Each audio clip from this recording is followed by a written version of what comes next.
Alright guys, I got a quick little video for you. Here's the port work on that cheap Amazon cylinder for this 461. I opened up those lowers a little bit. I put a little notch in the cylinder to kind of match the piston.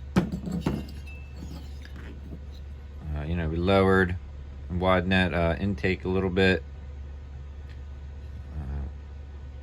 Raised the uppers, they're sitting at 120, and the exhaust is at 98.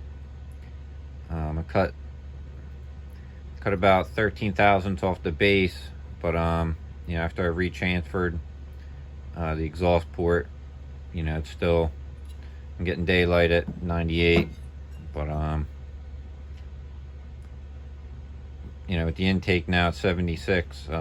We'll see how this runs. Should run all right, but I didn't really have any issues with the plating wanting to chip or anything. So I got a nice chamfer on everything now. So I'll post a little video of this once I get it together and get it tuned in.